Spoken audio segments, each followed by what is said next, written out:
to do a yes piece of some sort. But I'm not going to. No, I do. I mean, yes, it's such a massive part of my life, and I like to do something.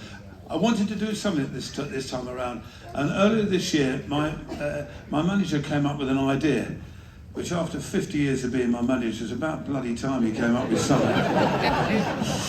And he said to me, "I've got an idea." Oh, go on then, Brian. Go on. Amaze me. What this great. He said, "I know you like playing around with the themes and melodies and tunes and things, in a sort of a classical format thing." I said, "Yeah." He said, "Why don't you do that with the Yes tunes and pieces and themes that you were a part of?" He said, "You could call it Yes Sonata."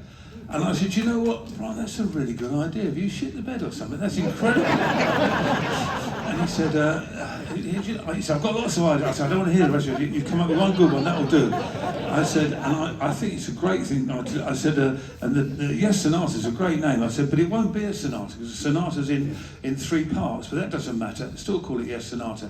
And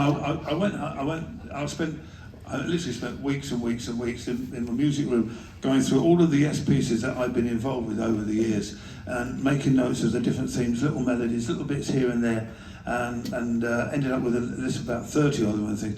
And I started working on turning them into a piece of music, into Yes Sonata.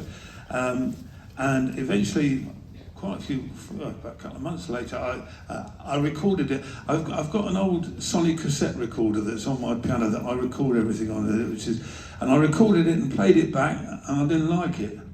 And I didn't understand, why don't I like it? Because it's all the ingredients, everything's right. And I thought, let's play it again. So I played it again, and I liked it, and I thought, I know what it is. It's because it's not a fixed piece. If you can imagine that all of the little Yes snippets are like stepping stones, and I've got to get from one stepping stone to another, about 30 of them. And how I get there is different every time I play, which is what makes it interesting. And so I tried that a few times. I tried it on the first leg of this tour back in March.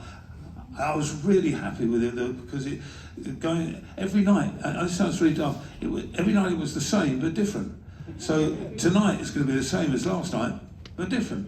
And that's what makes it great fun to play. I did record it. I went into the studio and we did a recording of it, which we're really, really happy with. And Roger Dean, bless him, he heard it, he loved it. He said, "I'm doing the cover." So he did a great cover for it, which is great. Good old Roger. Anyway, this is Yes Sonata, different from last night, but the same.